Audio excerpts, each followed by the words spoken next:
guest of honor, Honorable Dr. Vindhya Vasini Prasad, Minister of Human Services and Social Security in the Government of Guyana. Our chief guest, Honorable Minister of State in the Government of India for External Affairs, Shri Muralidharan, and the President of ICCR, Honorable Dr. Vinay Sahasrabuddhe, and many distinguished delegates who would be participating in the second segment of this conference, mini conference, regional PBD, but extremely important conference, which will feed into the Pravasi Bhartiya Divas convention to be held in January 2021. Ladies and gentlemen, this conference has been organized jointly by Ministry of External Affairs, ICCR, Indian Council for Cultural Relations, and Antarashtriya Sahayog Parishad. And the theme, the subject is the role of Indian diaspora in promotion of Indian culture abroad. It seems such an obvious subject because Indian diaspora has been providing yeoman service in the cause of promoting Indian culture abroad. First of all, I'd like to acknowledge the great honor that has been bestowed on ARSP, and this is in recognition of the untiring work that our organization has done, particularly led by our former Secretary General Baleshwar Agrawalji, in expanding our outreach and interface with the Indian diaspora. I think he was very passionate towards connecting with the Indian diaspora, and it was largely due to his efforts that Government of India finally recognized the need for instituting formal mechanisms and instituted the Pravasi Bhartiya Divas to celebrate the close association that we have with the diaspora. So we'll begin the session today with the welcome address by Honorable Dr. Vinay Sahasrabuddhe.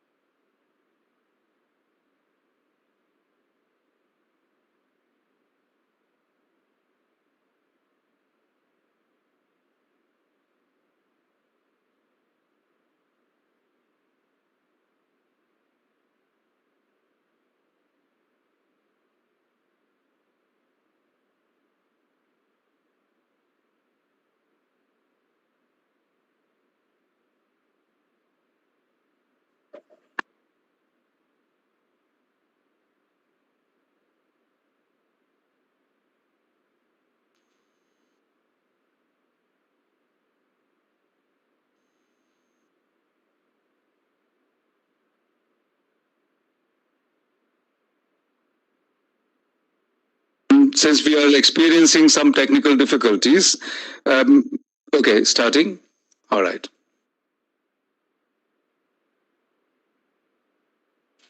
Ambassador Gupta ji, dignitaries on the dais, Honorable Minister of State for External Affairs, Shri V. Muralidharan ji, His Excellency Shri Avinash Tilluk, Minister for Arts and Cultural Heritage of the Government of Mauritius, distinguished Chair and Moderator, Ambassador Shashank, Ambassador Virendra Gupta, we just heard, but other office bearers as well of the Antarashtriya Sahayog Parishad, distinguished experts, speakers from abroad and India as well, ladies and gentlemen.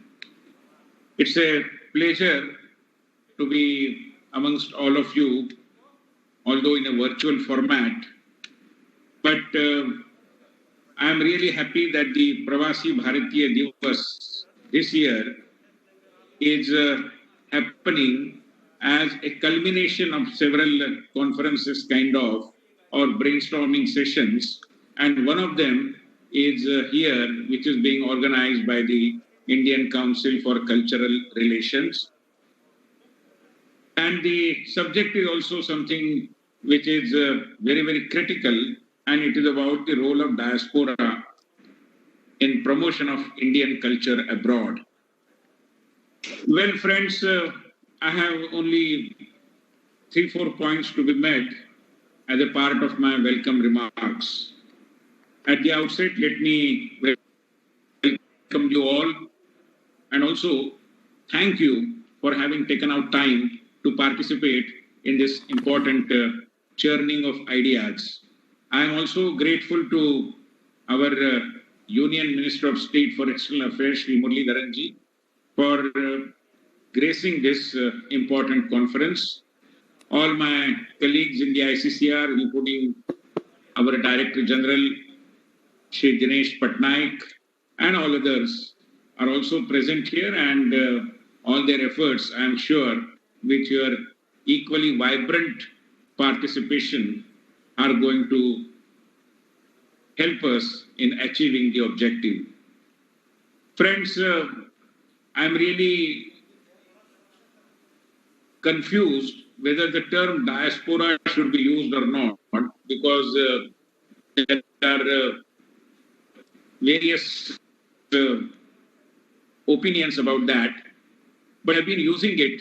I continue with that. And would, as a part of my welcome remarks, reflect 3 points. First of all, although the title suggests what could be the role of diaspora in promotion of Indian culture abroad, my take on this is that whether the diaspora actively promotes Indian culture or not, at least I'm sure it has been and it will, in a more effective manner, contribute in creating the understanding of Indian culture. Because every country has its own cultural, civilizational background, and whether Indian culture as such could be promoted in a foreign atmosphere or not. But what is essential, in keeping with the spirit of Vasudhaiva Kutumbakam, or the world is a family, is that we need to understand the nuances of Indian culture and make our fellow countrymen, wherever we are staying, understand what exactly is the idea of India, Indian culture, Indian civilization, and Indian people as well.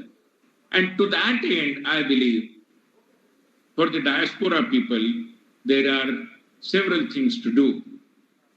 And in that context, I think, whether we can start with exploring the idea of preparing some kind of an index of the understanding about India in a particular country or in countries wherever we are currently staying.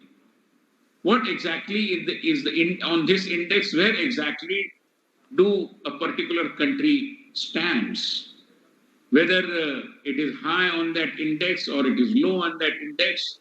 And if it is low, how can we enhance understanding and bring that particular country, the particular society there, a little above on that index, a little up on that index? It's something which is for all of us to decide.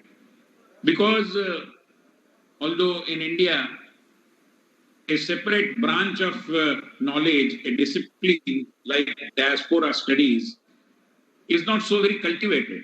I would urge all those who are into academia that they should also explore the idea of evolving this particular discipline within India itself as to what exactly are the diasporas doing in their countries, how they have contributed, and what exactly are the social and cultural issues that are affecting the diaspora societies, diaspora communities. And in that way, if we cultivate this diaspora studies as an independent discipline, a sociological discipline, I'm sure we can reflect more precisely in a more focused manner on the issues at hand. In the context of the index of understanding of India, if at all we are able to evolve that, how can we enhance that understanding remains the focused agenda. And in that context, I believe there are at least four things which all members of the diaspora communities can certainly do. Firstly, enhancing interaction with the local communities so that through our interactions, through our dialogues, through our community gatherings, through our participatory approach in the local communities, we can enhance the level of understanding about Indian culture in the countries wherever we are. That is point number one.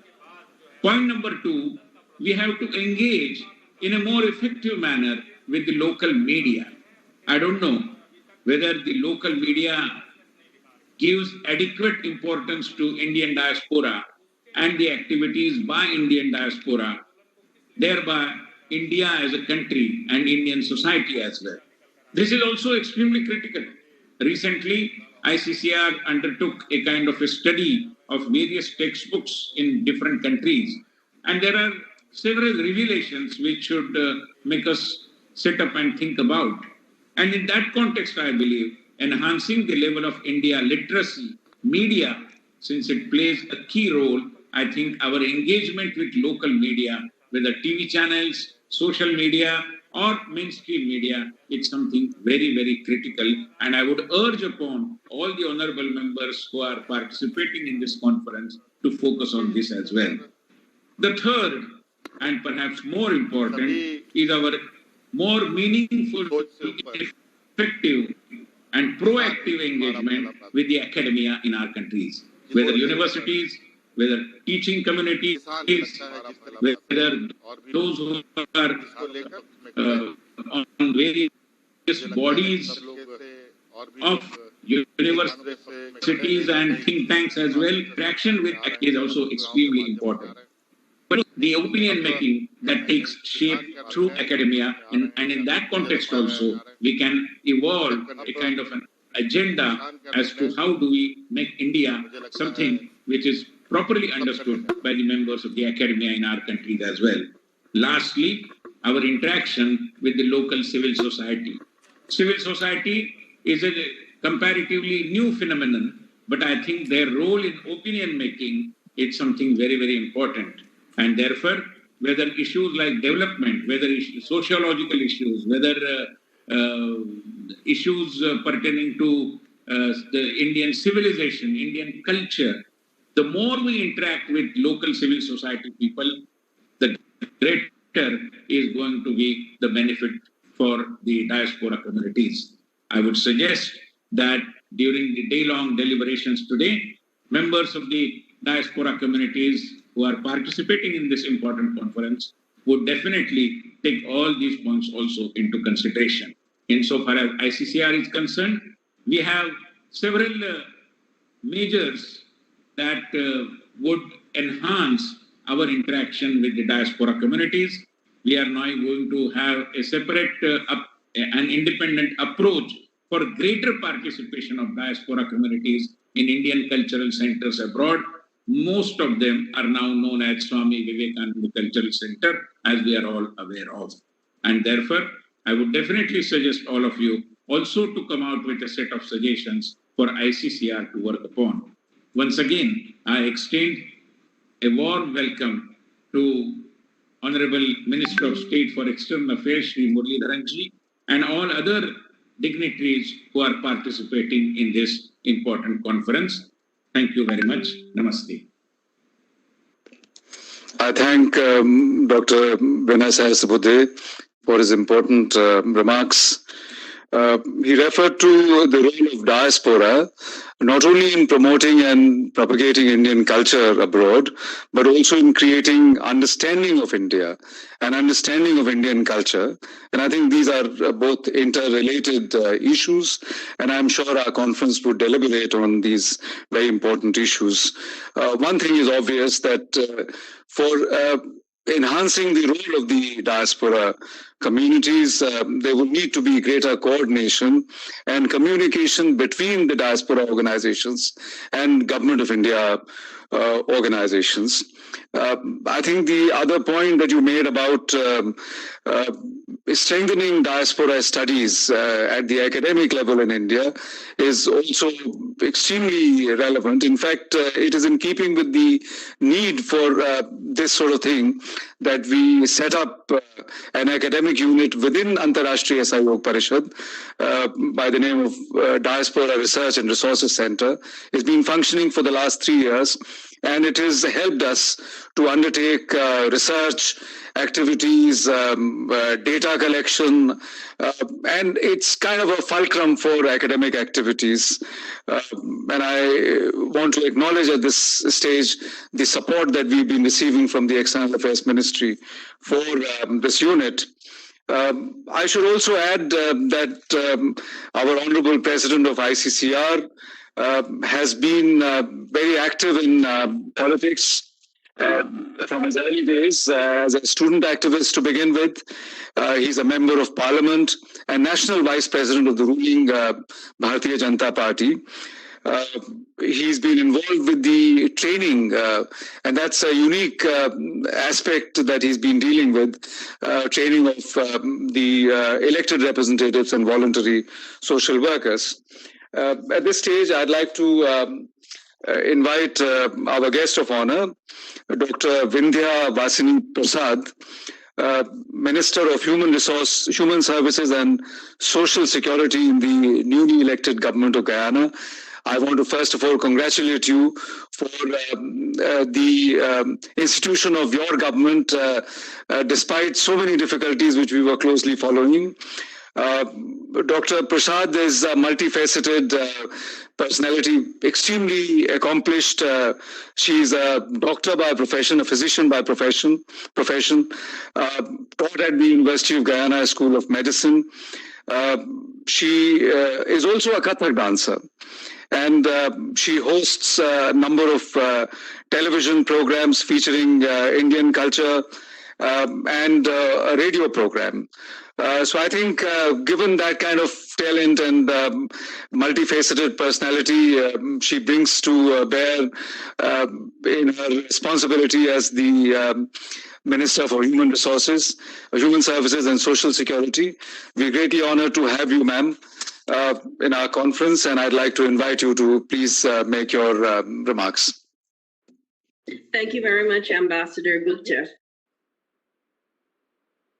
Minister of State, Shri Muralidharan, President of ICCR, Dr. Sahasrabudhe, other distinguished guests and presenters, and also representatives from ARSP. I thank you for hosting or collaborating to make this a reality. It is my pleasure to be here, to be a part of a very important conversation, which I think needs to continue because the diaspora is far-reaching. On behalf of the government of Guyana, I thank you for your good wishes. And we have endured much, and we are here ready to represent and work with all the peoples of Guyana. And as you know, culture is something that defines all of us. Culture also helps us to network, to link, and to create friendships, families, and to bring communities together. Indian culture has been in Guyana for a number of years with the advent of our foreparents to these shores, then called British Guyana. Culture, in terms of the Indian context, as such would have evolved. Culture in Guyana is also very closely linked to faith and belief.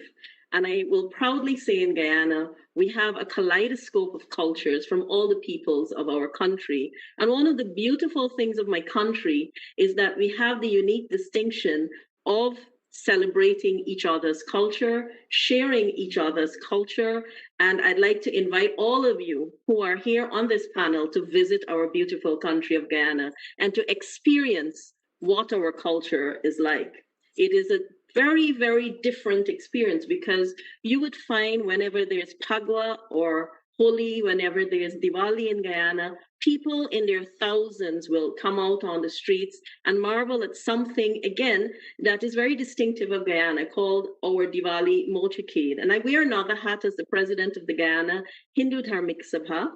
And We have for well over 4 decades been hosting the Diwali motorcade, which brings art forms together in the sense there is creation of masterpieces where we have the representation of various deities and people line and throng the streets of our country to look at this. We also are very much involved in our country in development of the arts. And I want to recognize ICCR in a recent decision that was shared with me by our High Commissioner here, that representation that we have made at length to have more scholarships for our country and this part of the world.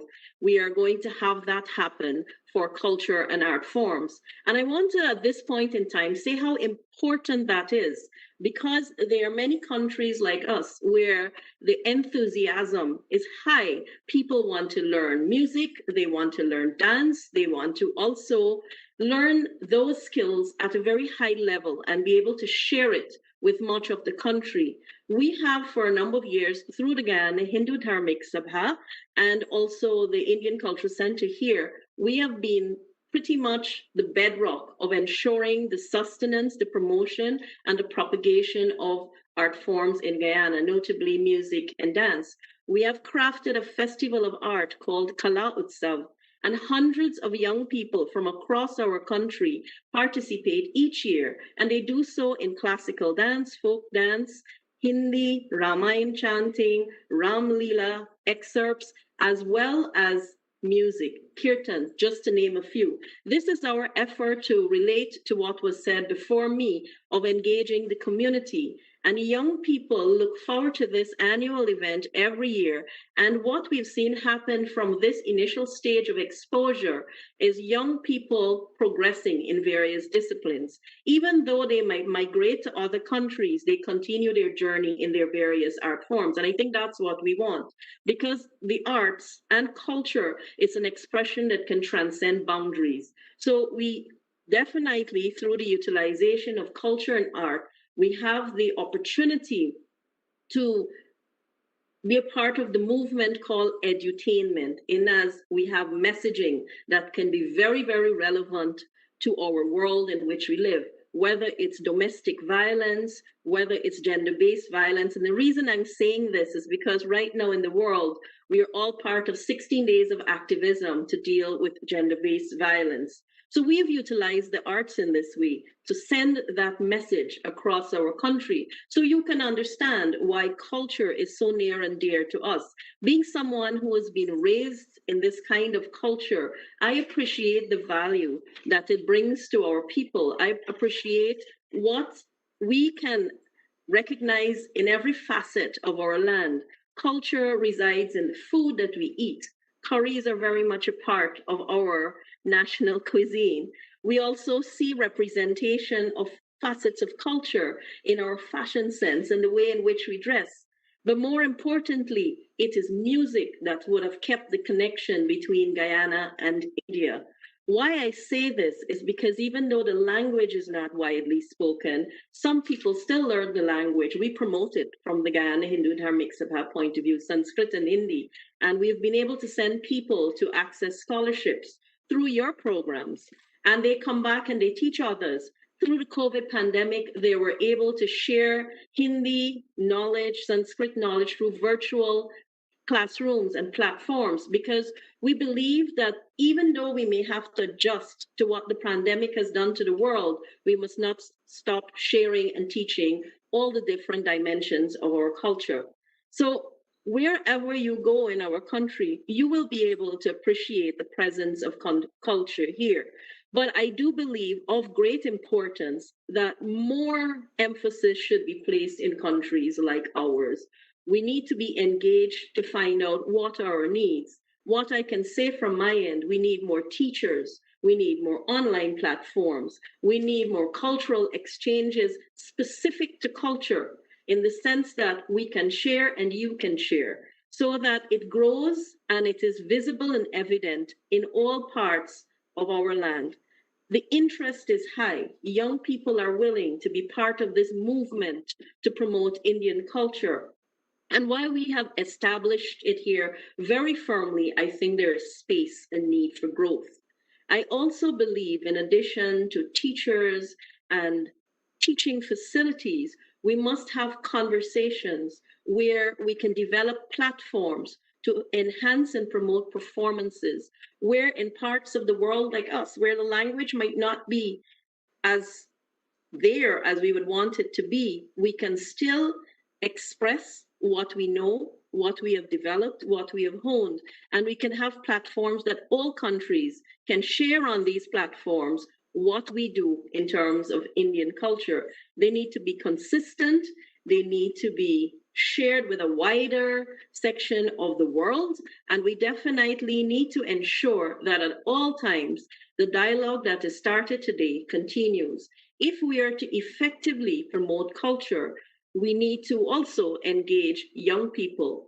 Culture is lost when the generations next are not involved in that dialogue. I know sometimes facets of culture disappear completely because young people are not following the footsteps of their foreparents. So we need to have dialogues where young people in particular are engaged to express themselves on what they think culture means to them, where they think culture should go, and definitely how they think they want to be part of a cultural movement. So there are areas that can definitely improve from input, from suggestions, and from recommendations. And I hope that we will see coming out of this conference tangible measures to address all that I've shared with you. But I'd like to applaud members and distinguished guests from the diaspora for keeping culture alive, because many times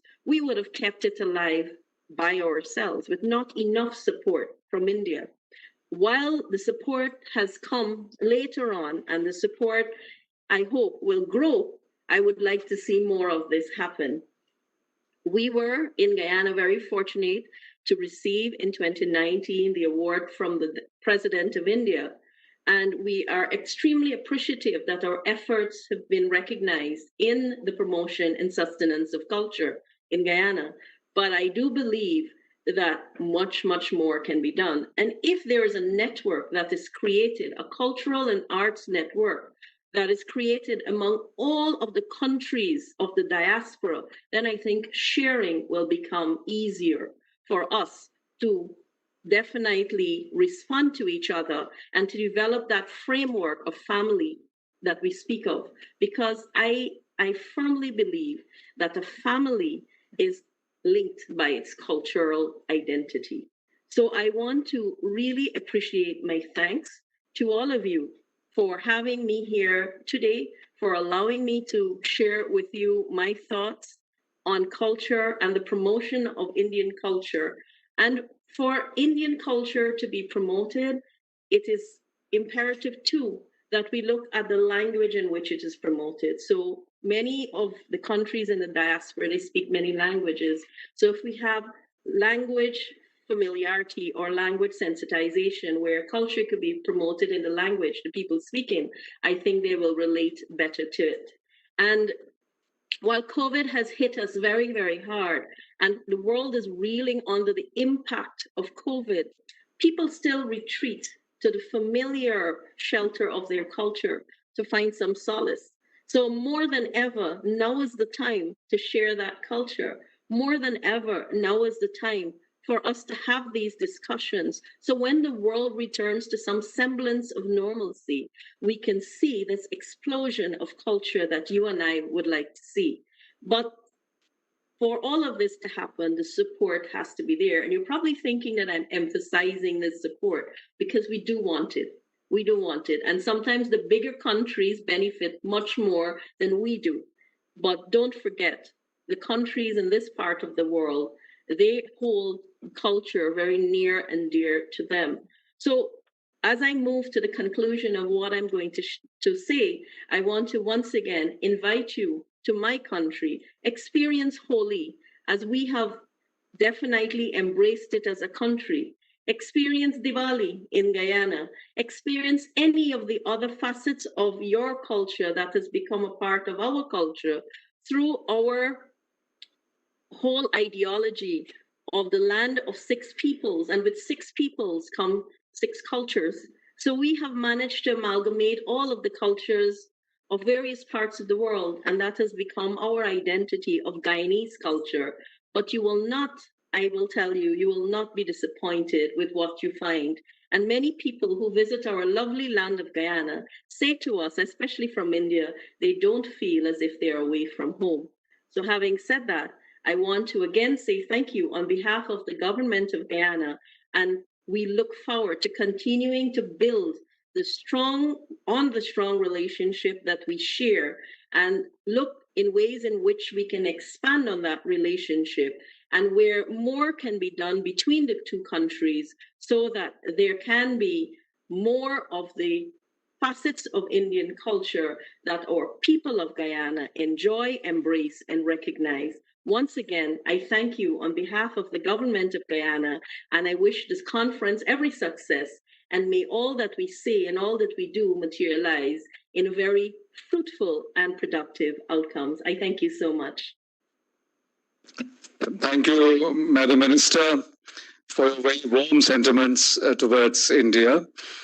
Thank you also for reminding us that culture helps to connect and network and create this kind of fusion, helps bring people together, create better understanding.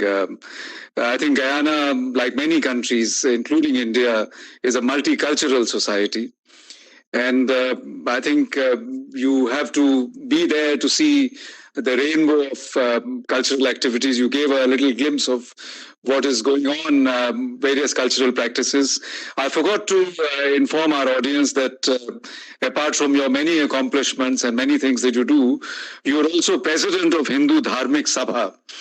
And in that capacity, you have been personally responsible for undertaking a range of cultural activities. We do recognize that in many of the diaspora countries, cultural activities are often undertaken by socio-religious organizations. So I think the Hindu Dharmik Sabha must be playing a very important role. So I want to thank you. And I also thank you for making a reference to connecting with young people, because an important element of our conference today is engaging the youth. So I'm sure the points that you made, the suggestions you made, would be taken into account by during the course of our deliberations. At this stage, I'd like to invite our chief guest, Honorable Shri Muralidharan, Minister of State for External Affairs. Shri Muralidharan took charge as Minister of State for External Affairs in May 2019. He has been an activist in socio-political affairs in Kerala from the early days, and has held various senior positions in Nehru Yuva Kendra. So I'd like to invite Honorable Minister of State to make his inaugural address.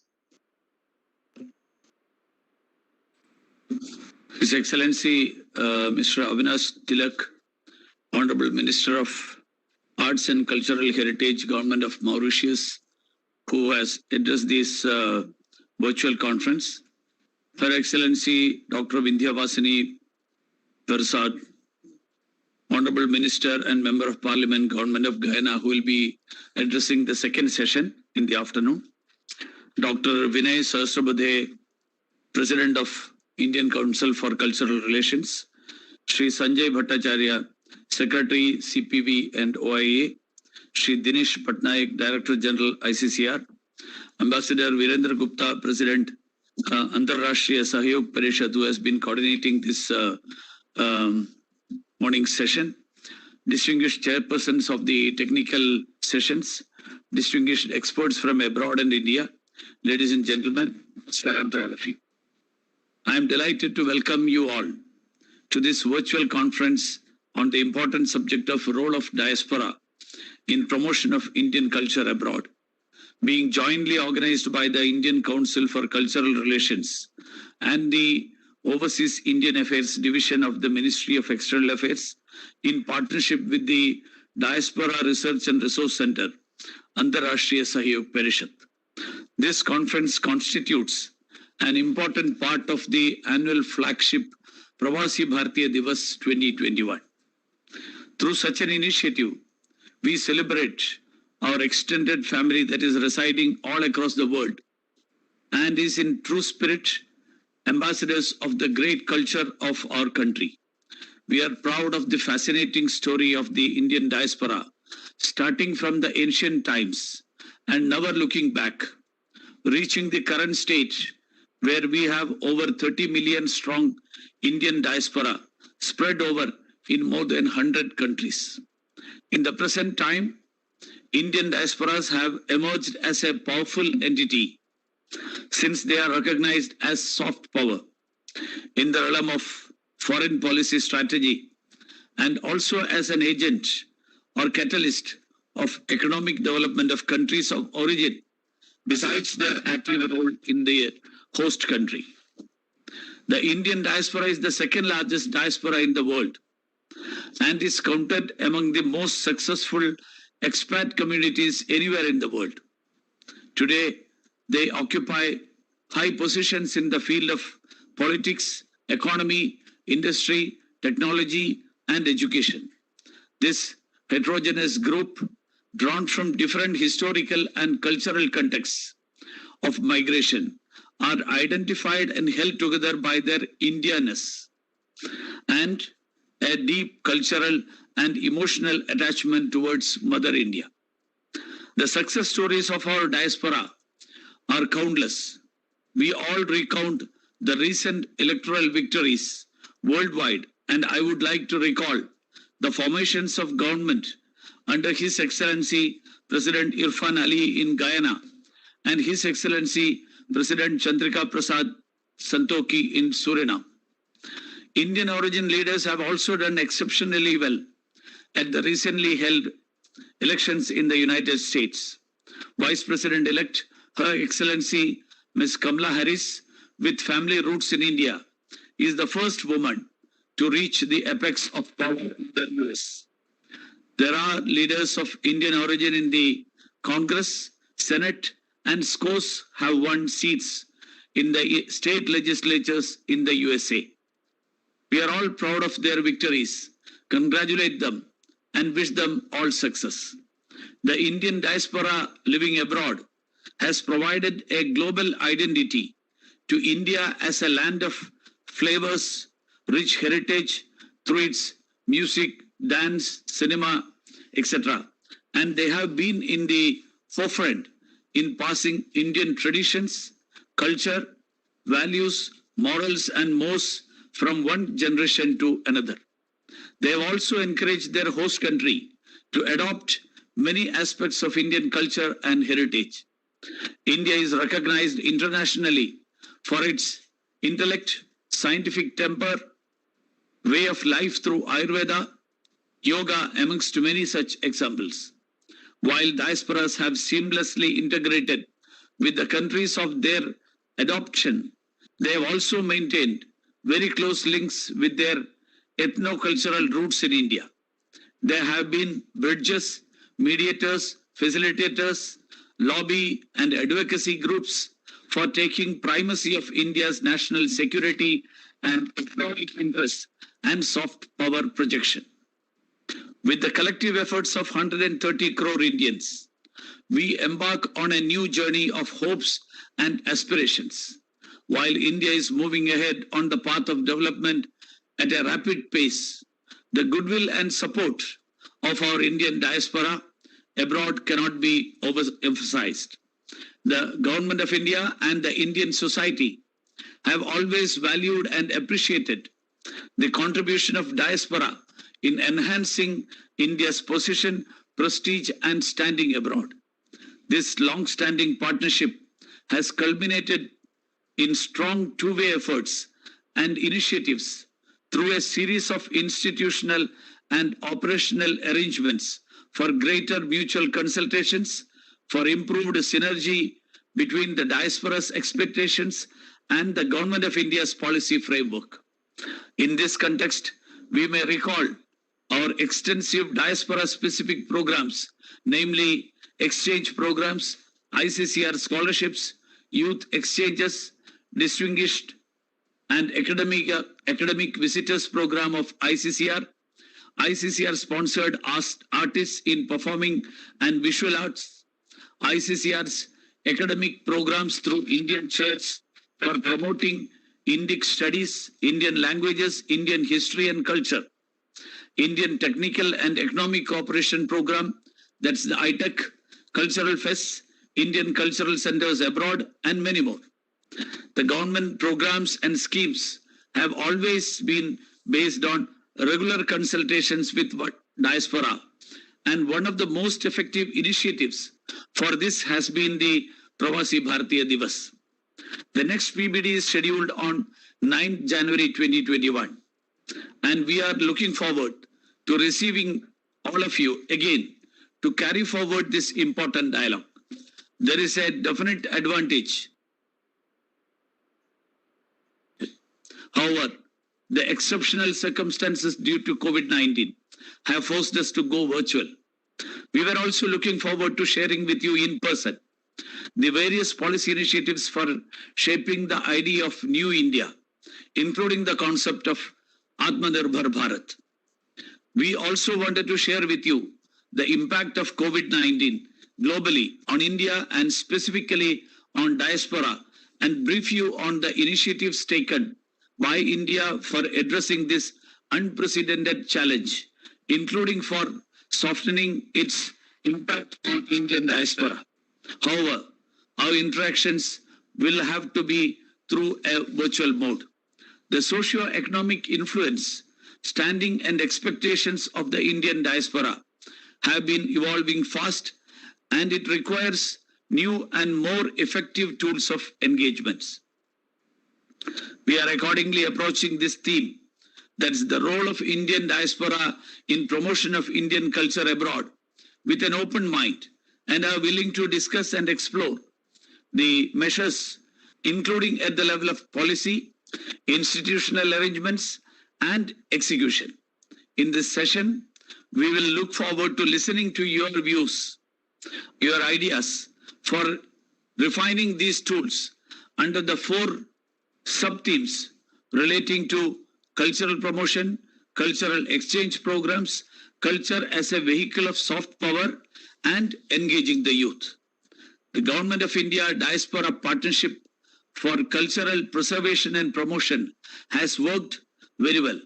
However, a significant share of cultural penetration abroad has been carried out essentially by the diaspora organizations.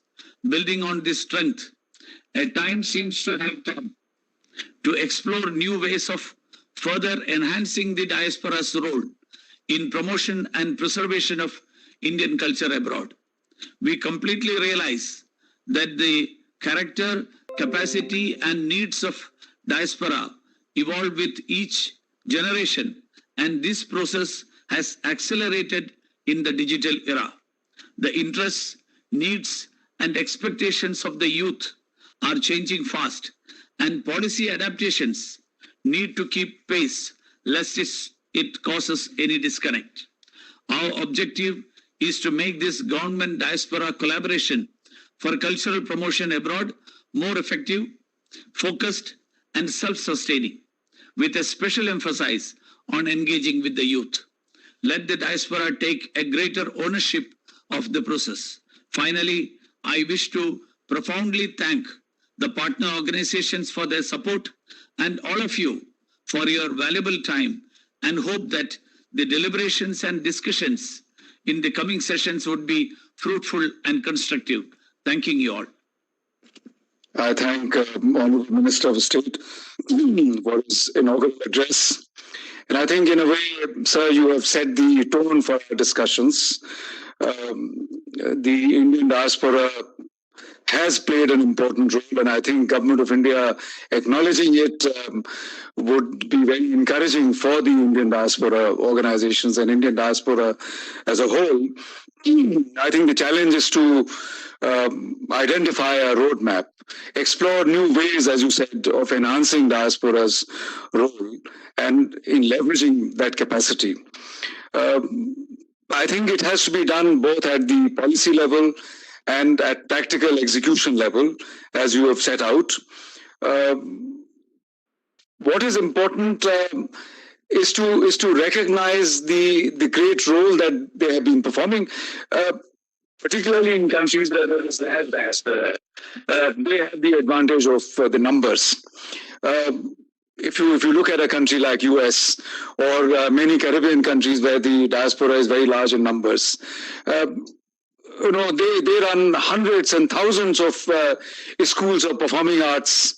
They undertake so many programs that I think it is very clear to me that in promoting our soft power, in promoting our Indian culture abroad, Indian government or Indian government agencies cannot be the primary drivers.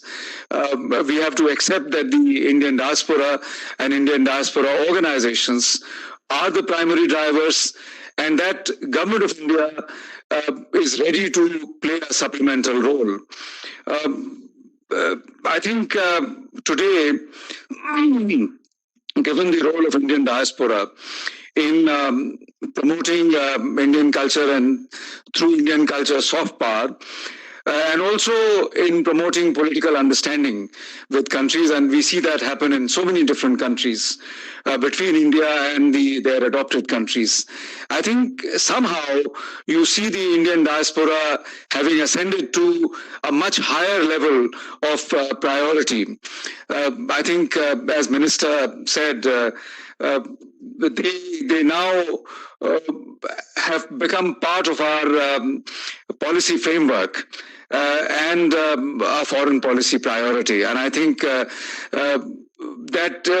makes us believe that Government of India will continue to look for ways to strengthen that connection between with the Indian diaspora, and in particular in leveraging the strength and the outreach of the Indian diaspora in promoting India's soft power. So at this stage, I'd like to invite a very dynamic Director General of ICCR, who's been really the driving force for undertaking this very important conference. And I think under his charge, I must add that under his charge, ICCR is already developing programs which would seek to fully leverage diaspora's strength in promoting Indians' culture. Dinesh, you have the floor. Namaskar. I'd like to take this opportunity to thank you, Ambassador Gupta, for having wonderfully moderated this session. The morning session also, you were brilliant in your way you approached the whole issues. But more than you, I would like to, through you, thank the Antarrashtriya Sahyog Parishad, which has been doing a wonderful work along with ICCR in reaching out to the diaspora and in doing a lot of activities with us, not just with the diaspora, but with Roma and other cultural activities. I'd also like to take this opportunity to thank the chief guest, Shri Muralidharan, who has been leading India's efforts at reaching out to the diaspora. He is actually leading by example from the front. And as his speech said, we need the diaspora to work much more with government to see how they can become a vehicle for or play a role in promotion of Indian culture abroad. I would like to thank my president, Dr. Vinay Sahasrabudhe, who has been leading ICCR from the front. He has a special focus on the diaspora and has been initiating a lot of action where the diaspora is concerned. But most important, I would like to thank our guest of honor, Dr. Vindhya Vasini Prasad. She gave this brilliant idea of the Cultural and Arts Network, which is a very good idea. And if our ambassador is listening on this conference, I would like to tell him that we need to take this forward, because this is something which we have been thinking about in India, of creating a network of all cultural and arts personalities across the world, not only to share ideas and to bring them all together, but also to see how we can take best practices from one place to another. This is a network which we had thought originally to do with bilaterally with one country at a time, but I think a global cultural arts and network would be a brilliant idea. We have an excellent lineup coming in the session, which is coming behind. We have Secretary CPV and OIA, my good friend Sanjay Bhattacharya, who will be chairing the session. We're looking forward to more such ideas like Dr. Vindhya Vasini Prasad said. because these ideas which come out of this session will be taken in account by us in strategizing and putting in a policy for greater role of diaspora abroad. But what I'd like to hear more is how can we use diaspora, or how can diaspora be a vehicle for reaching out to communities abroad? We are already doing a lot for the diaspora. There's the Overseas Indian Division, which is active. ICCR has a lot that we do with the diaspora. But at the end, Indian culture, if it has to spread across the world, has to spread to other communities, other cultures. We cannot just keep on doing it among ourselves. So what I need ideas is how does the diaspora help in reaching Indian culture to cultures in their home country, so that this is spread across the world. So we are looking forward to a great session. We will now take a little, I think, 1 minute break. Sanjay is online. Sanjay, I think over to you for session 2, where you'll have to chair. You have a brilliant list of speakers. So over to Sanjay Bhattacharya. Thank you very much. Namaskar, Pravasis. Namaskar, Pravasis. Good afternoon, good morning to our Indian diaspora across the Western Hemisphere. We had a very exciting session in the morning from the Eastern Hemisphere, and so now it's over to the West. And you have a distinct advantage. Indian civilization, in many ways, is unique. It is not only an ancient civilization, but it is one that is not rooted in being caught in the past. It uses the confidence of its experience of the past as a fulcrum, as a stepping stone to the future. And it then marks its vaulting ambition and aspiration through the various manifestations of its own civilization. Art and culture is a very important aspect of the way India has always evolved. Our way of life, our philosophy has manifested itself in our creativity, our creation of the various facets that are now striking examples.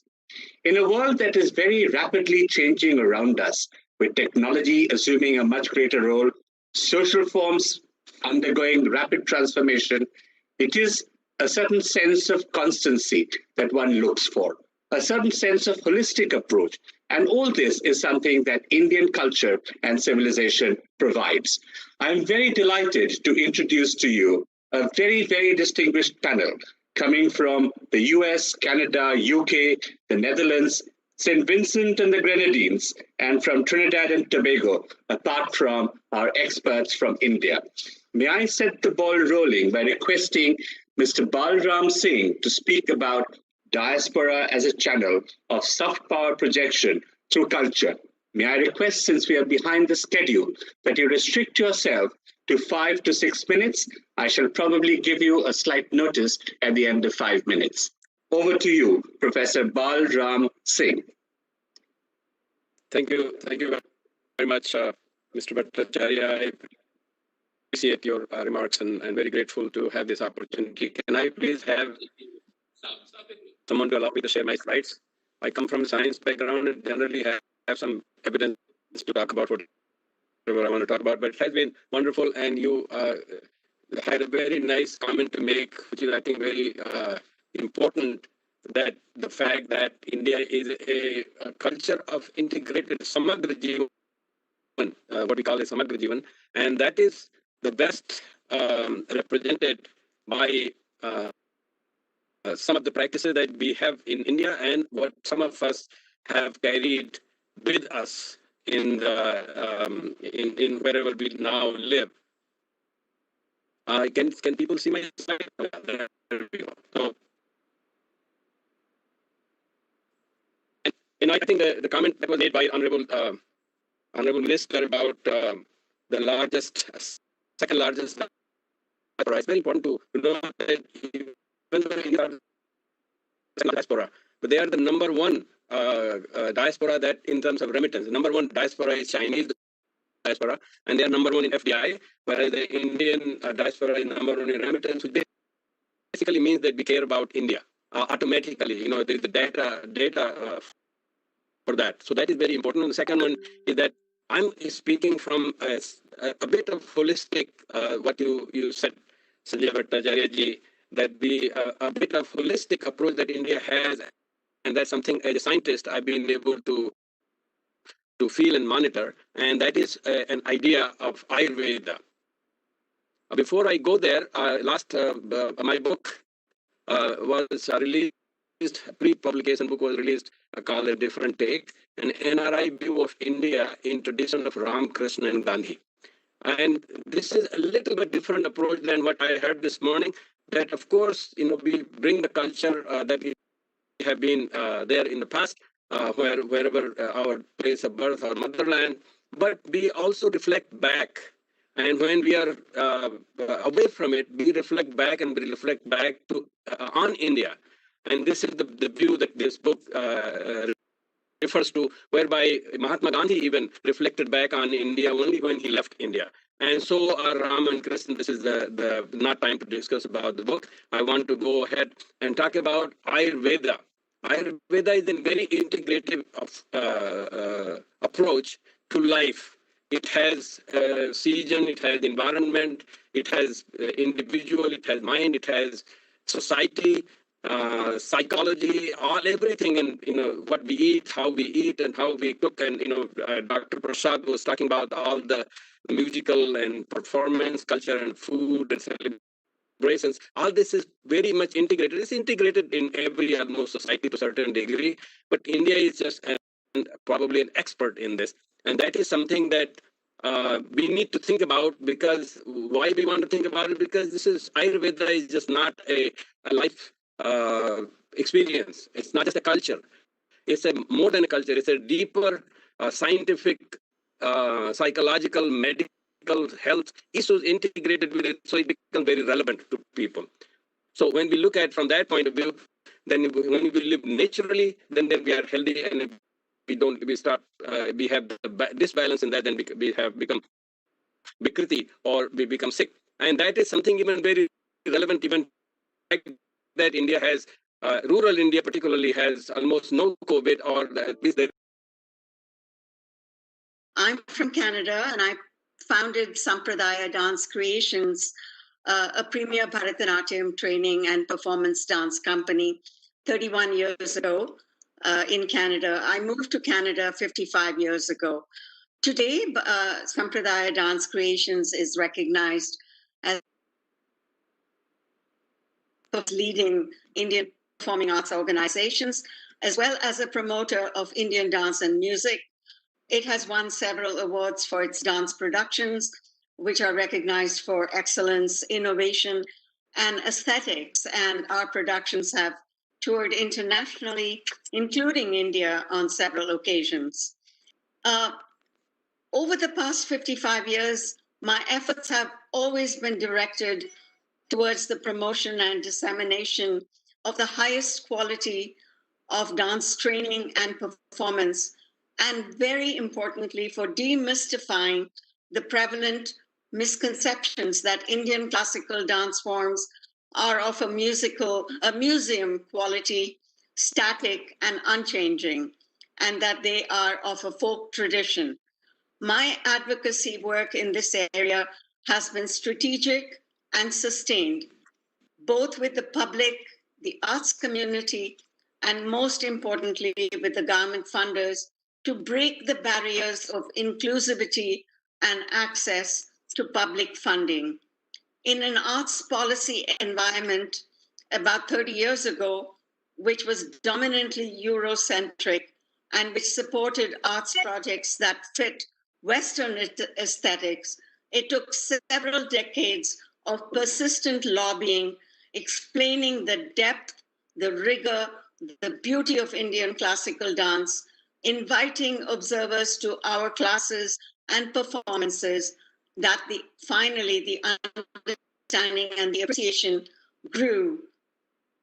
Gradually, the awareness increased that the Indian classical dance forms of India were not folk traditions, but a well-defined pedagogical system which was progressive, well-documented, and had a robust theoretical system to support it.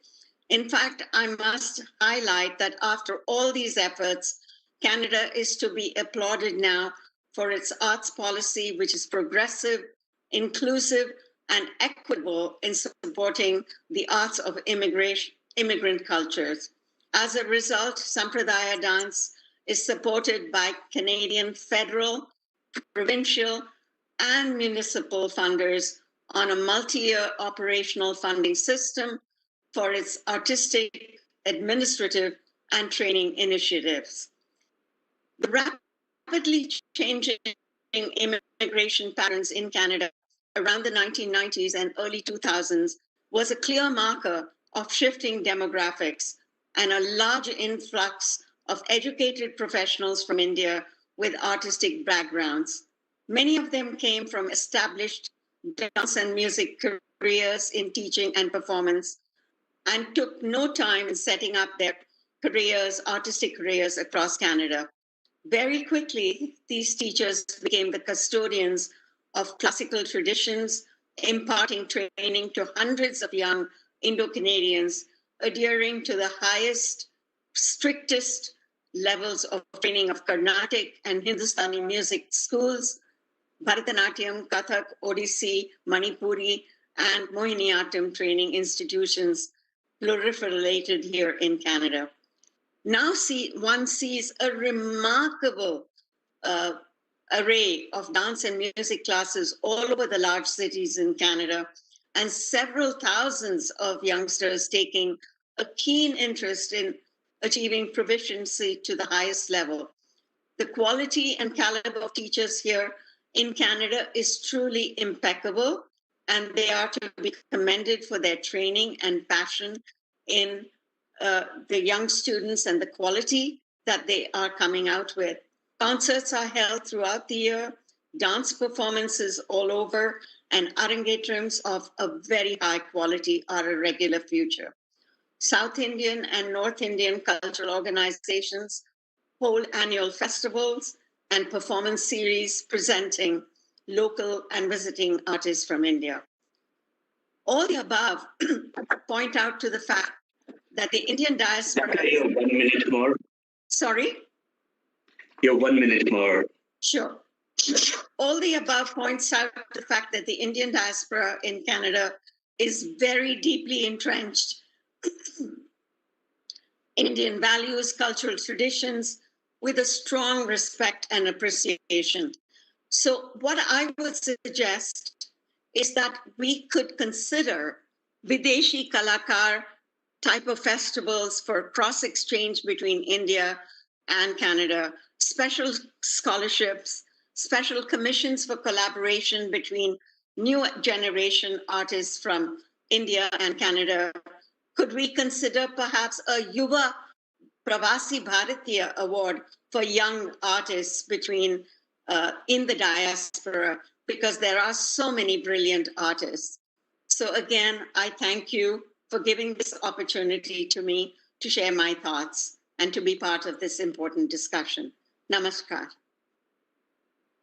Lata, thank you so much for your presentation and a lot of very good ideas. What a trailblazing path you have led in Canada in bringing culture to the people, to the young people, and spreading what India means in the most beautiful way. And we also take note of the many good ideas that you've mentioned about the way forward. Thank you. We now move to UK, to Dr. M.N. Nandakumar, a scholar, researcher of classical arts and Sanskrit, also a leading founder of the Bhartiya Vidya Bhavan in UK. We now invite Dr. Nandakumar for his views. Namaste to everybody from all of us here at the Bhavan, London.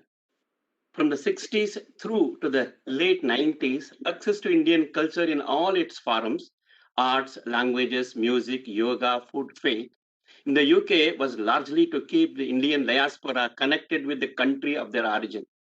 The presentation of all these was typically by Indians for Indians, and it served an important and much needed purpose. I think it's important to state that one of the reasons that the Indian community has thrived in the UK is because of the efforts of the diaspora to establish this cultural base and cultural accessibility that made the process of settling in a different country more agreeable.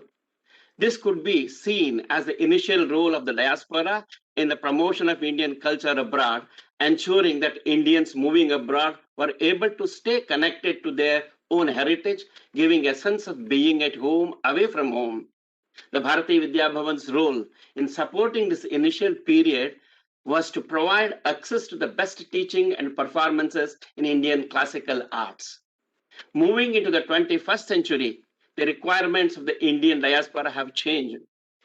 The second generation Indians had now reached adulthood and were starting families of their own.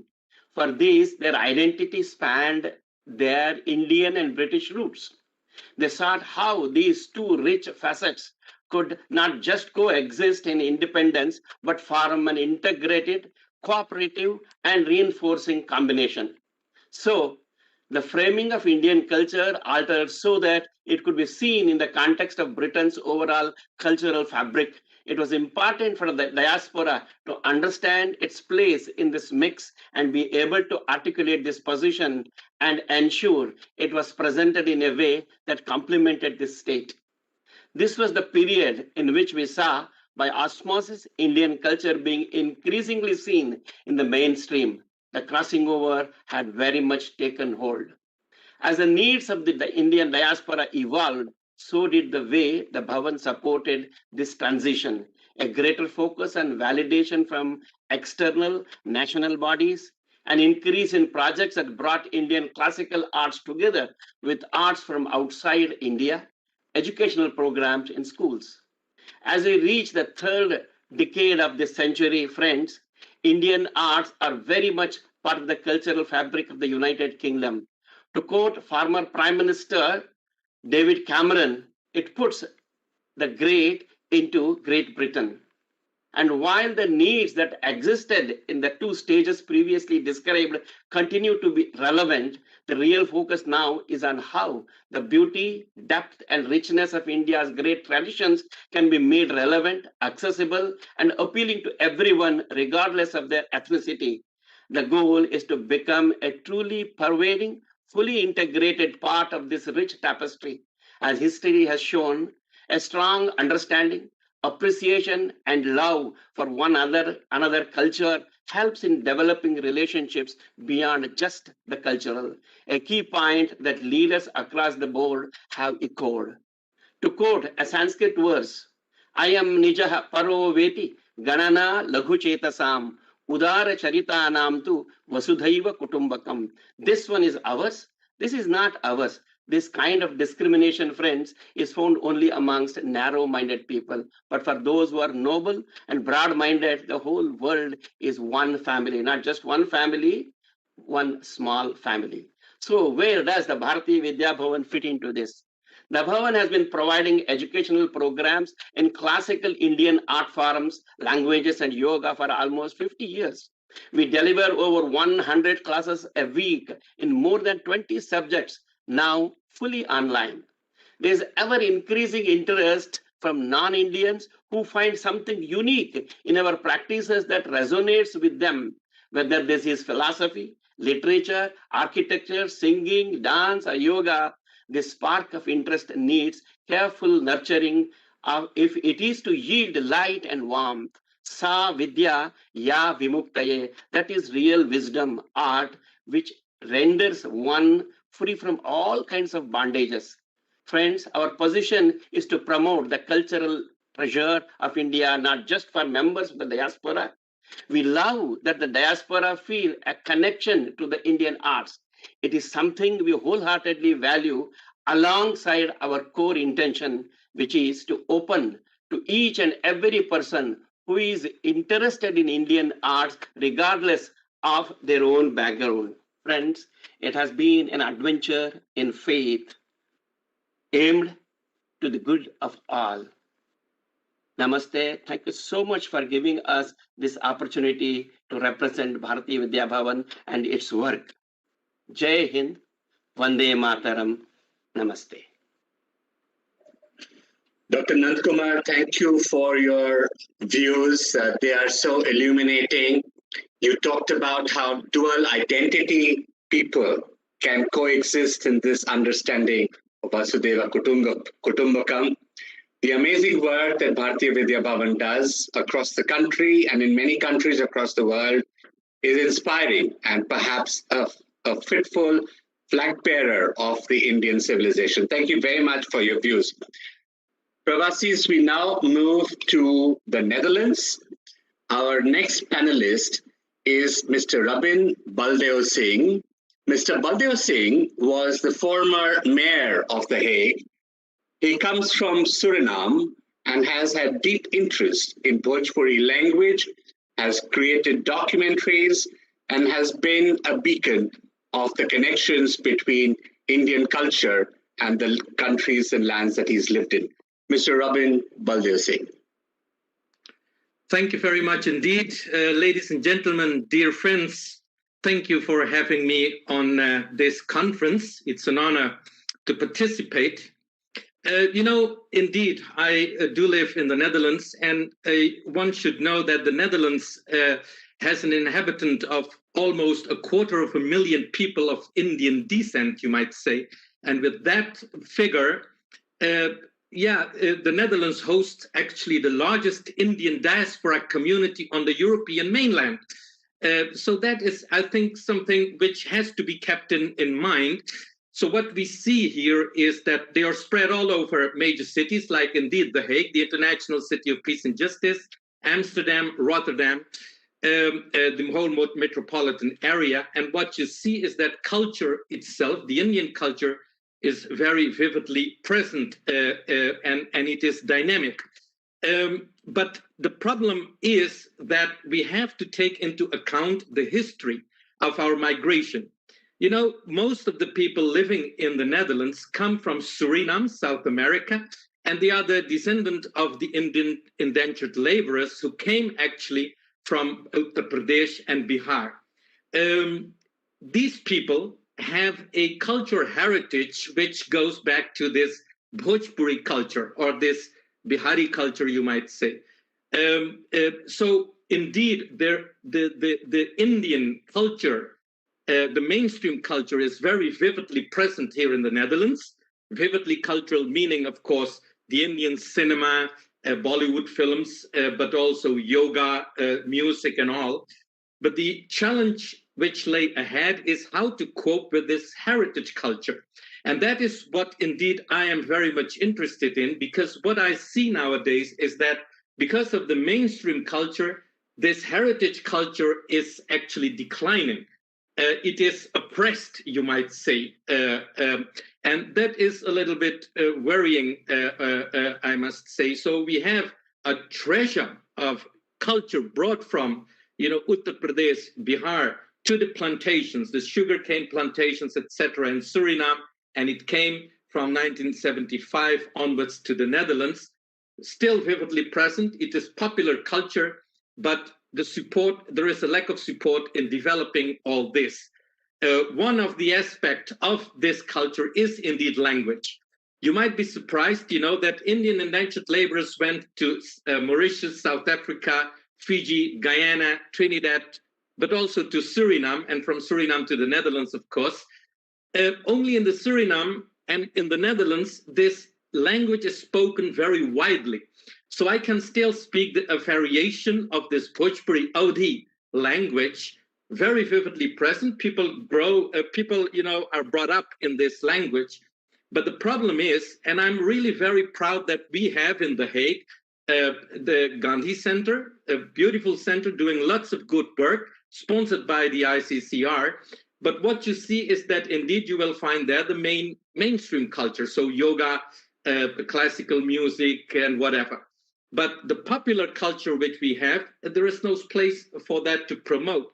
So what you see is that the language which I have, we call it Sarnami language, very much connected to the Bhojpuri and Aodhi language, a kind of sister language, is indeed declining. And, this Girmitya Bhojpuri, I'm very troubled about that. So I think what should do, and I hope that, this conference will enable us, to do more on the exchange of culture program. And the exchange should be sponsor research of the heritage culture and of the language, for example, in order to preserve that, And I think it would be very fine to start with connecting with the universities here, to enabling a chair, for example, a university chair, to do research, to do preservation of this culture, and to enable people to get educated in it. So sponsoring research and preservation is indeed activating the promotion of culture, but I don't mean the culture which is the mainstream culture, but the culture which is important for 250,000 people here in the Netherlands. There is indeed one big challenge to conclude my presentation with that, ladies and gentlemen, dear friends, is that how to enable our mainstream and popular culture, to how to enable others than the diaspora community to get to know it with this. And that is a challenge. In 2023, we're going to celebrate the 150th anniversary of our Immigration Day. We're working now towards a huge program with museums, with theaters, and with the universities. And perhaps that can be an opening for you guys, to help us to get through to this Dutch mainstream audience, you might say. And that is indeed what I hope that 2023 will enable us to do. To conclude, indeed, we are doing quite well. The culture is very vividly present. The Indian diaspora community is a very vibrant community, but there is a challenge as far as the popular heritage culture is concerned and the language is concerned, which is widely celebrated, but still it is a little bit, under attack, you might say, or oppressed, and we have to tackle that in the near future. Thank you very much indeed. Thank you, Mr. Baldev Singh, for your comments. In fact, you brought out a very important point of how language is the ultimate code and how it carries the genetic material in a more vibrant way than anything else.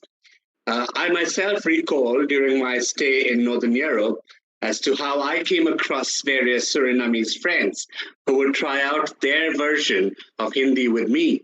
And I would find that it was a language that I was not fully familiar with. And I know exactly what you're saying. And that's what brings up the very strong need for connections and exchanges. Your idea for 2023 is something that we would definitely like to take up and see how we can take that forward. Thank you so much for your very valuable insights on the subject. Pravasis, we now move across the Atlantic once again to the beautiful islands of St. Vincent and the Grenadines. And we have with us Dr. Arnold Norman Thomas. Dr. Arnold Norman Thomas is a diplomat, professor, a strong researcher on diaspora affairs, and has contributed extensively to this subject. Dr. Norman Thomas, the floor is yours.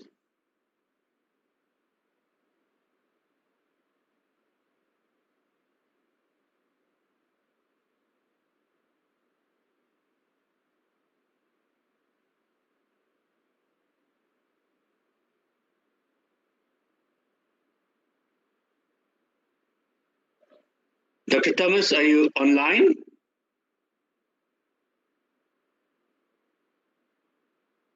Would you like to unmute yourself and come online?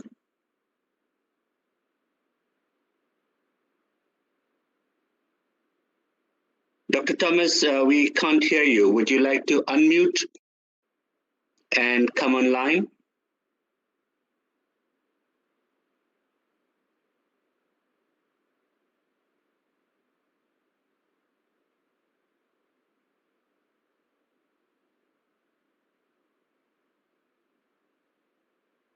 Dr. Thomas, we can't seem to get the connection from you. Would you wish to unmute and start?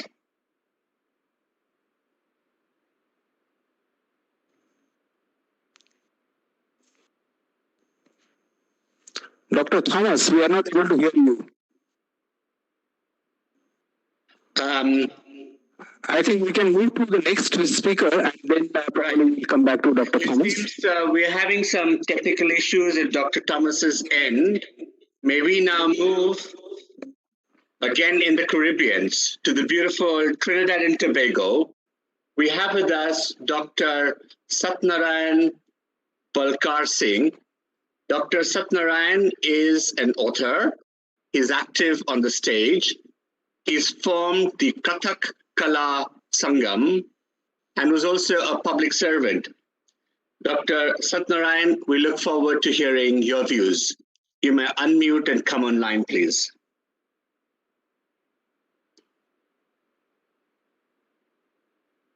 You hearing me? Yes, we are. Thank you, Dr. Satnarayan. Come on, please.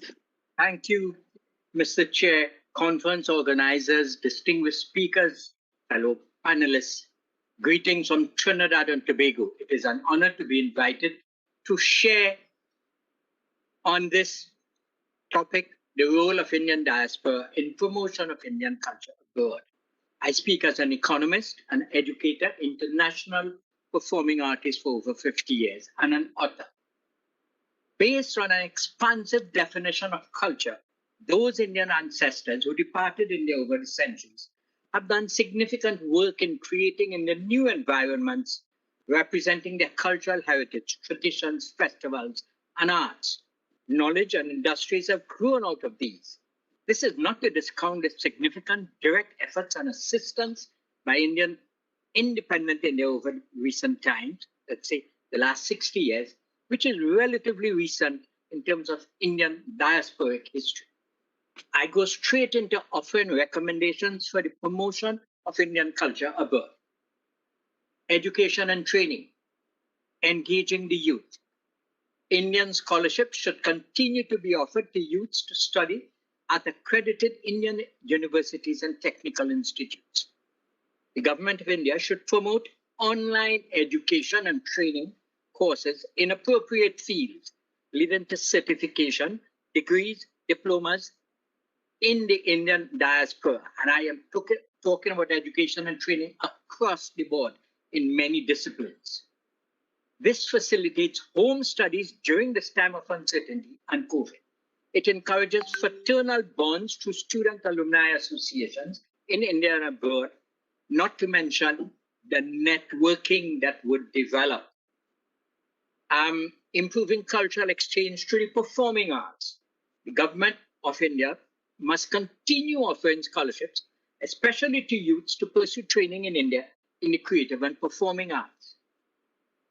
You can facilitate the establishment of online databases of those scholars, including artists, to share information and facilitate ongoing interaction.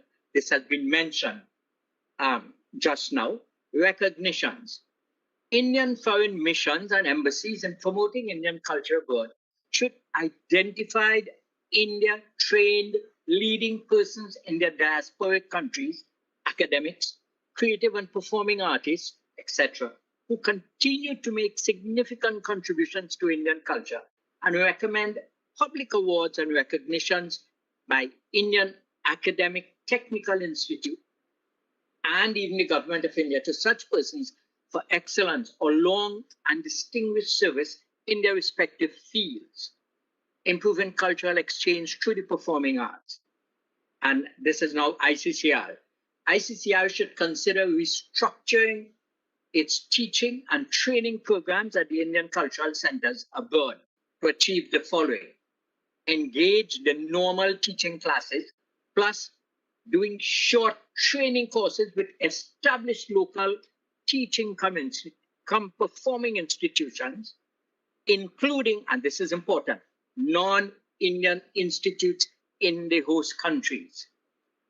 It will build appreciation for the Indian arts, Indian thought pattern, learning, and enhance training and performing capacities in those institutions.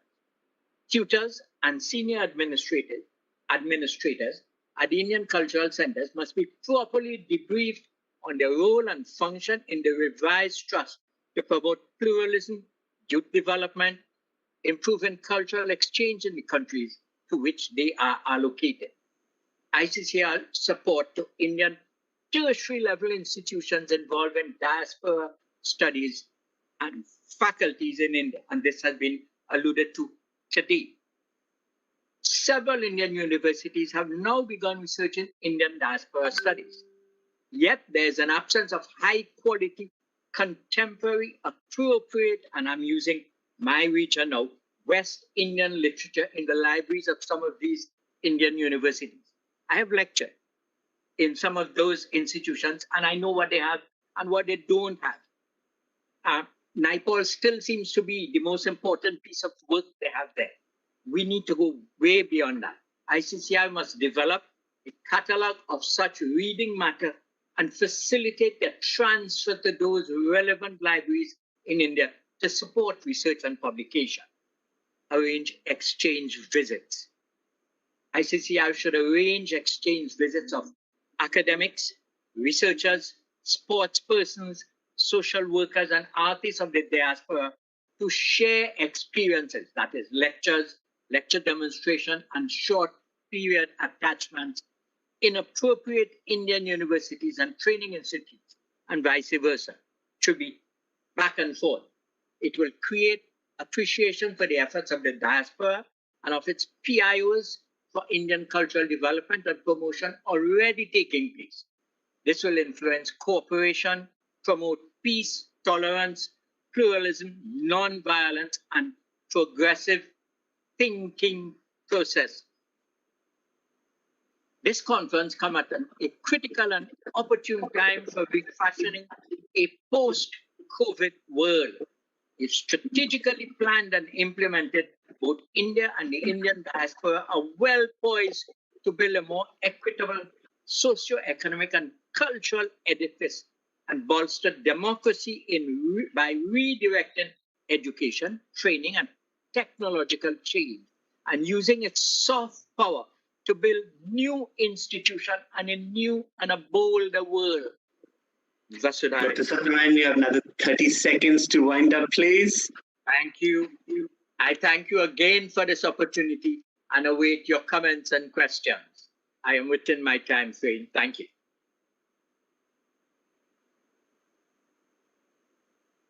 Dr. Satyanarayan, thanks so much for a wonderful exposition. It was so illuminating. The importance that you attached on academics and academic exchanges is something that will drive these relations forward. As we look ahead, and you also mentioned about the establishment of chairs, several suggestions for ICCR. My friend, the Director General of ICCR is sitting at the other end, and I'm sure he's taken serious note of your suggestions. I'm also dealing with academics in the arts too. Absolutely. Across the board. Absolutely, absolutely. And that's what we should really push for. Thank you so much for your valuable suggestions. I'm told that Dr. Arnold Norman Thomas from the St. Vincent and the Grenadines is now online. Can I invite Dr. Thomas to come online? Unmute and please come online, please.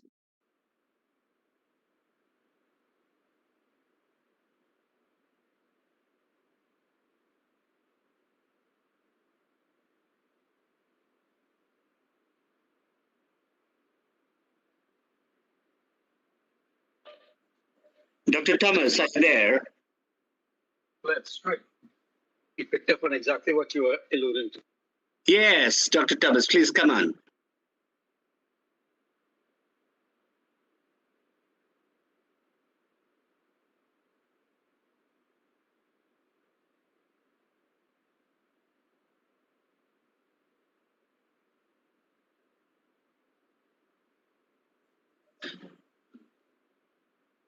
It appears we are continuing to have trouble in the connectivity in the St. Vincent's and the Grenadines.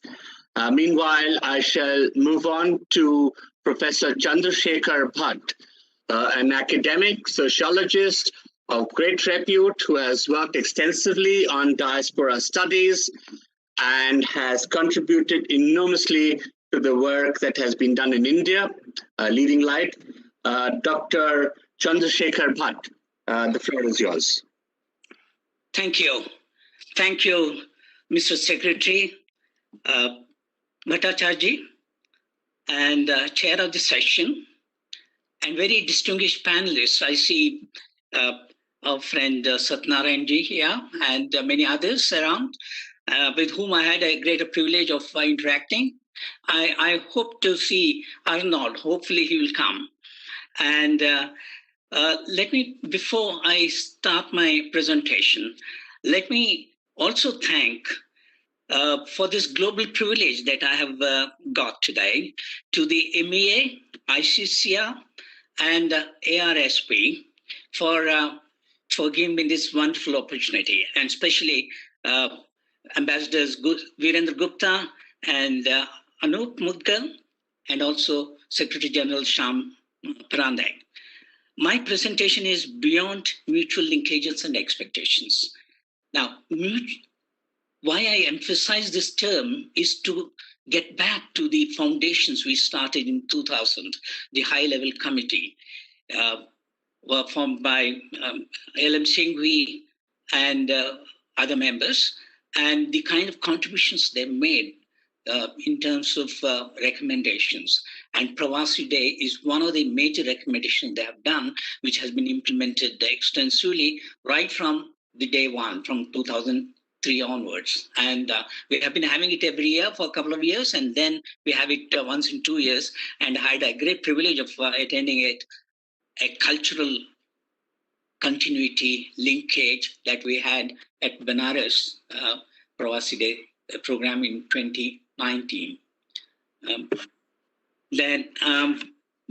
Now the theme that I want to speak is first about what is Indian culture, Indianness and culture, and then move on to what Indian diaspora has done already and what it can do for future in terms of promoting Indian culture.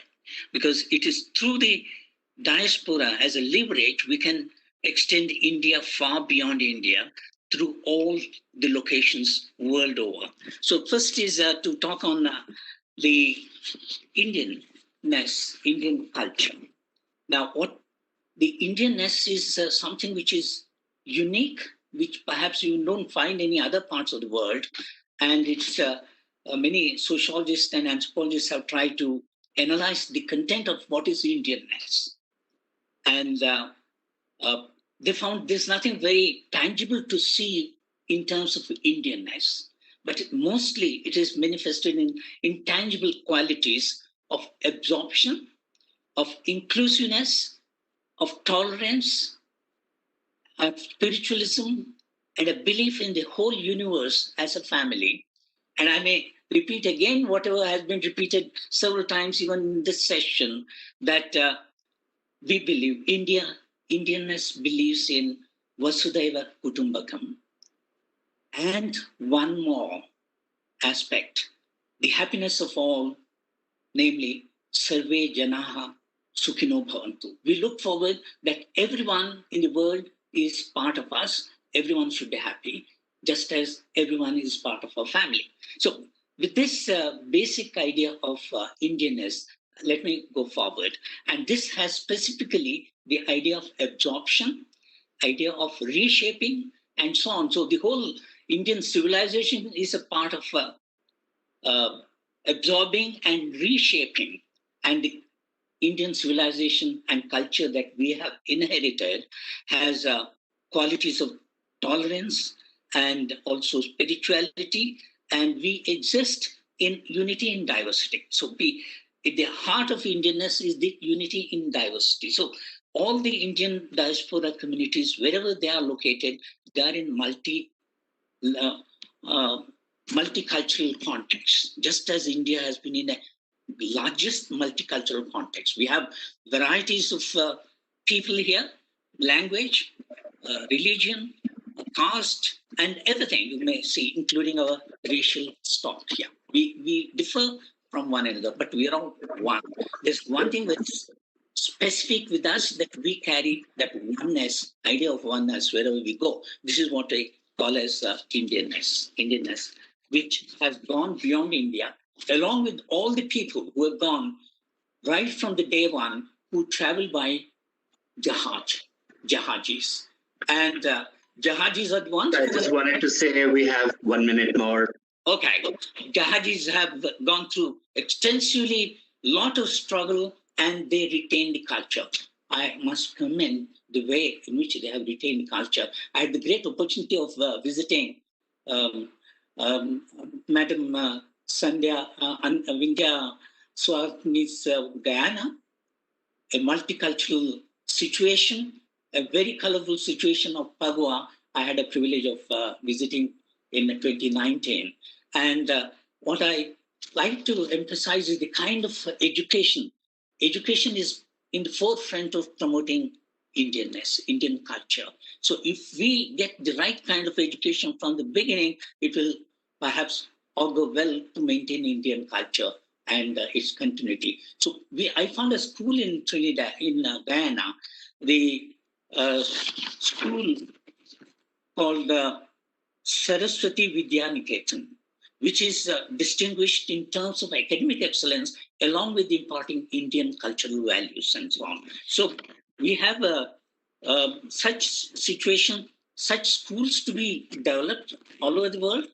And I wish Vidya Bhavan, etc., they are not really important. We are running out of time. Could I add a little more, please? 10 seconds. Yeah, okay, right. I wish to mention that there have been a number of institutions like Madam Vindhya Vasini established the Hindu Sabha, and we have in Trinidad similar such Arya Samaj Sabhas running a number of schools imparting Indian culture. Now these need to be extended to the large number of people. And I thank you, Dr. Bhatt, for your... Thank you for giving me this opportunity. Tremendous. For the range of views and very, very instructive, and how the Indian philosophy combines with our civilization and culture in taking the message forward. I now have the pleasure to invite Rama Vidyanathan, who is an extremely well-known dance exponent of the Bharatanatyam style. She has performed and presented across the world, and obviously is extremely well endowed in terms of projection of Indian culture, both within the country and overseas, as a guru and as a performer. Rama Vidyanathan, the floor is yours. Namaskar. Thank you, Sanjay-ji. I'm extremely delighted and honored to be part of this discussion. And my talk will specifically target the youth of the diaspora, because I think they are the future global citizens. And it is that section of the community that is maximum in contact with the outside world and with other cultures. So I think for sustained efforts, it is extremely imperative to engage the youth. And in my several years of visiting the countries in the western part of the world, not just for performances, but also for workshops and lecture demonstrations and master classes and one-to-one teaching sessions and residency programs where everybody stays under the same roof and, learns and studies and practices together. In my experience, I have noticed that youngsters who are introduced to Indian arts, their whole life changes. The way they think, the way they behave, even the way they walk, the way they dress, when they come into contact with Indian arts and Indian culture, there is a life-changing experience that goes through them. I've seen these youngsters, they would be speaking English with an accent, with a non-Indian accent, but when they walk into the Bharatanatyam classroom, they are as devoted and the demeanor changes completely like anybody else in India. So I see the dedication that these youngsters have to dance, because when they start learning dance, they are introduced into a magical world of poetry and literature, of Indian painting, sculpture, textiles, philosophy, mythology, metaphors. And they come into contact into all of this, and there is an identity that gets nurtured within them. And they start enjoying and they start feeling proud of Indian culture. I think that is most important. We need to engage the youth so that there is an identity of Indianness that's nurtured within them, and they not only understand and enjoy Indian culture, but they also feel proud about it, because only then will they be convincing ambassadors of Indian culture in the world, because they will come from a point of conviction. I say this because they ask me so many questions and it is important to listen to them. I was once teaching the Rasa Leela, where Krishna dances with many gopis. One of them turned around and asked me, why does Krishna have so many girlfriends? And I had to demystify the whole thing and tell them that it is not just about Krishna dancing with the gopis.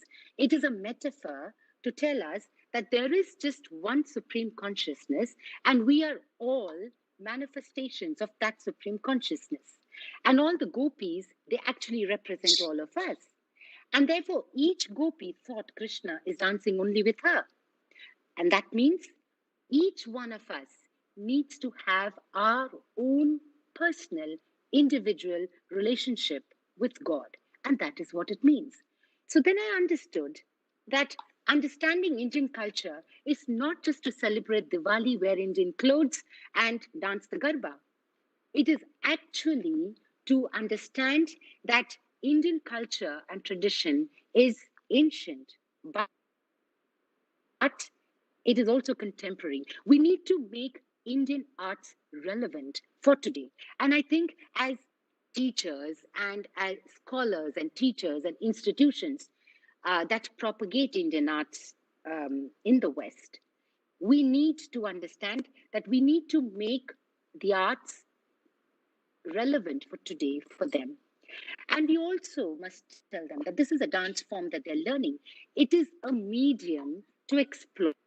It is a language to explore. They can explore any theme with this. It is not necessary that they only have to explore mythological and religious themes with this.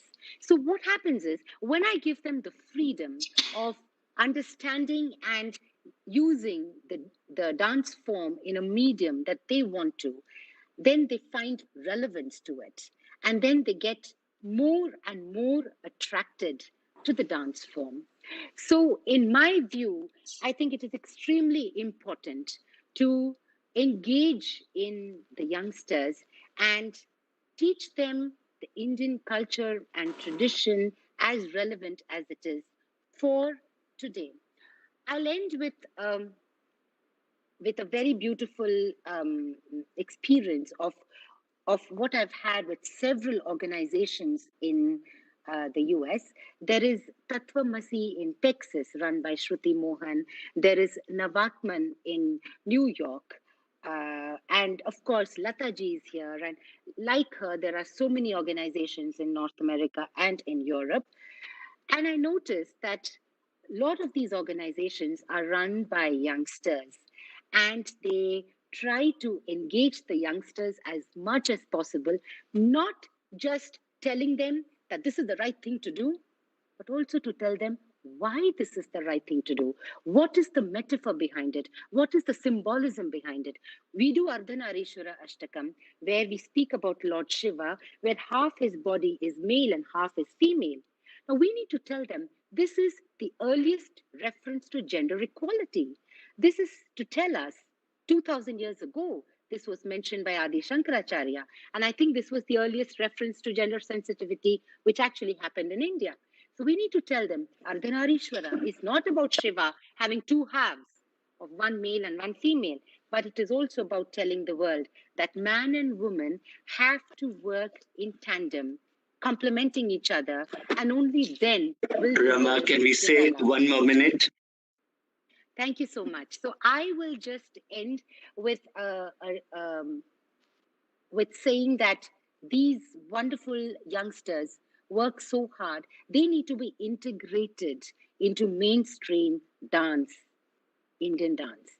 So I would urge many organizations, because I know ICCR is already doing it, but I would urge organizations in India who curate festivals to include these youngsters and these teachers from the Indian diaspora and bring them into the mainstream dance world.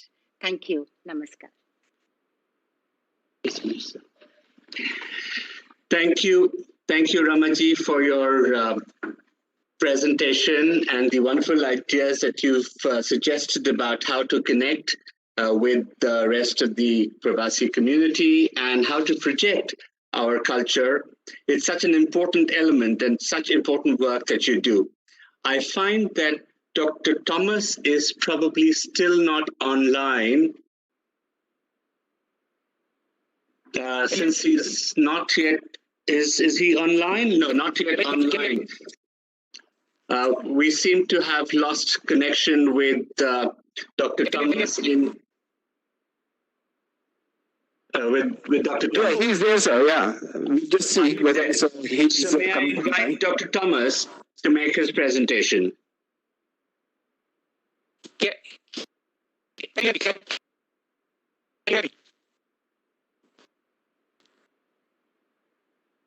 Yes, Dr. Thomas, you're online. Can you hear me? Can you hear me? Yes, we can. Please, Dr. Thomas, continue. Oh, okay, I'm sorry. Dr. Thomas, can you switch off your video?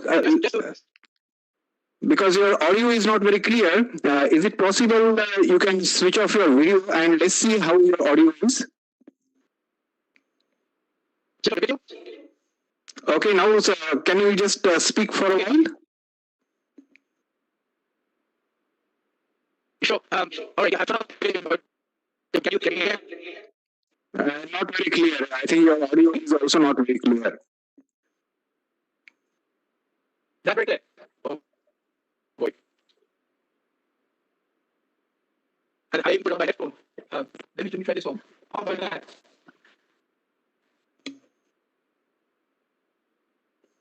Any noise? Can you hear me? I think your audio is not very clear, so we are not able to hear you. Well, dear Pravasis, it seems we do not have very good connectivity with St. Vincent's and the Grenadine. We were so looking forward to hearing the views of Dr. Thomas and his perceptions on how we can strengthen the connect with the Indian diaspora. We've had a number of very, very interesting suggestions from the panelists, a very distinguished panel, and we have many, many lessons to learn that will take forward this common endeavor of ours to connect more closely and engage the Indian community overseas. I now have the distinct pleasure of inviting Ambassador Anup Mudgal to sum up the session. Dr. Mudgal. Thank you so much, Sanjay. I will just take a few minutes because a lot has already been said. Sanjay, it was a fascinating day. I don't know whether you could attend the morning session. I have been on this since morning. I have never seen such a convergence of ideas. Sanjay, when we were working on the concept for this conference, I was not sure what kind of convergence we will have in terms of ideas across the globe. And today, we had such wonderful convergence, I thought we were literally on the same page. There was a literal consensus about the importance of diaspora's role in promotion and preservation of Indian culture abroad. There was an appreciation about the role which the official channels could play by way of facilitation and support. And every speaker was trying to find a way to create a bridge between the the facilitation by the official channels. I think we have Mr. Thomas again back online. And the role of diaspora. Should I stop for a minute? Mr. Thomas, are you there? No, seems not, Anup. Maybe you can continue. So, in fact, the speakers, every speaker was trying to give us a way forward, how to bring these two channels together, which means the official channel, which is represented by our missions, our cultural centers, our cultural exchange program, and the various schemes, and the role the diaspora is playing. In fact, they made excellent suggestions. In fact, I thought, after having dealt with promotion of Indian culture abroad for almost now 35, 36 years, I was wondering whether we will get to see new ideas, but I was surprised to see wonderful new ideas. Sanjay, now the challenge is for us. We'll have to convert these ideas into actionable policy facilitation and framework. How to carry these ideas forward. These were not only excellent ideas, but these were very simple, doable, and effective ideas.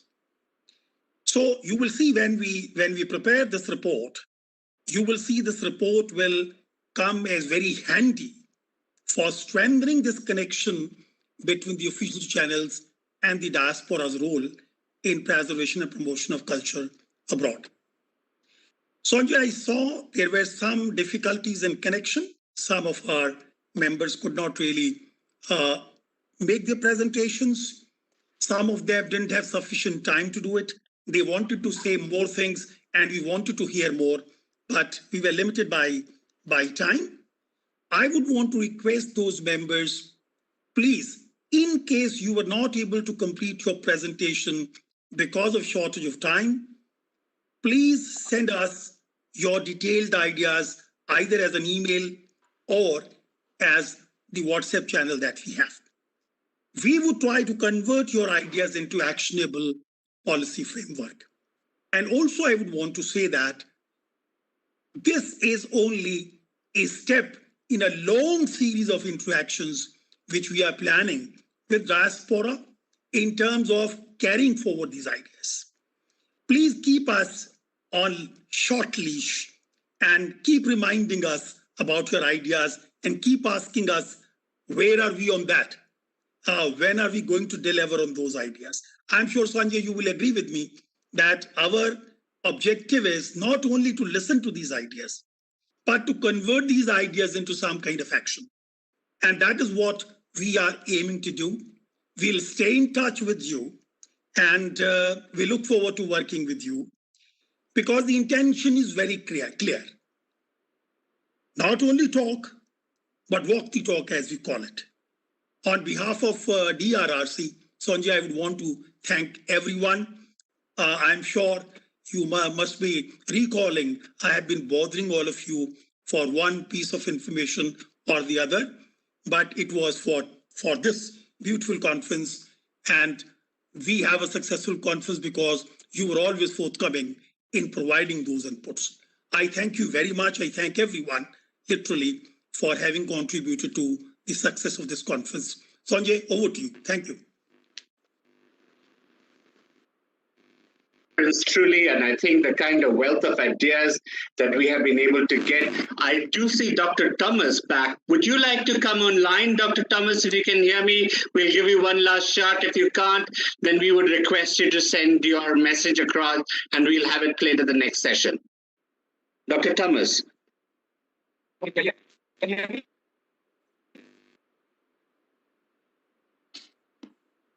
Can you hear me?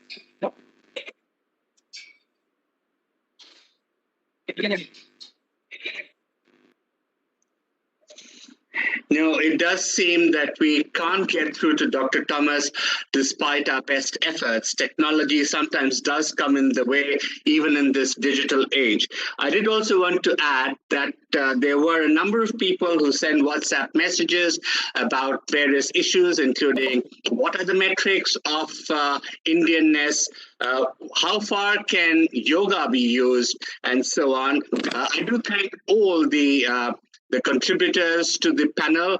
You've been an outstanding set of panelists. Thank you so much for your contributions. As Anup said, we would like to walk the talk, work with you collaboratively in trying to get these ideas on the ground so that we have a deeper connect and a better understanding and appreciation of what India means to the rest of the world.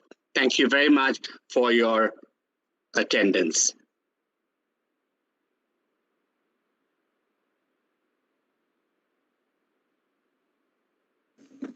Yeah, I think we can conclude this session. Thank you very much. Thanks to all the participants. Thank you very much, sir, for moderating this session. And I thank Ambassador Mudgal also for wrapping up and providing all assistance. So we have had some distinguished speakers and participants and panelists in this session.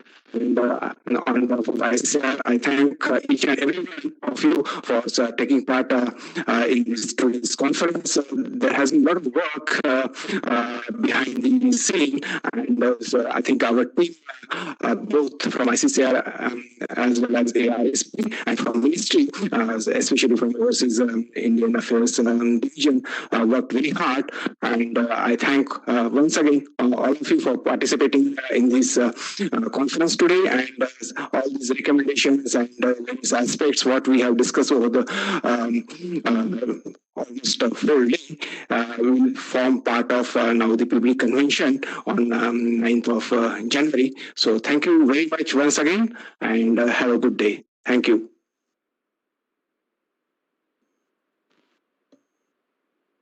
Hi, Arnold. Hello.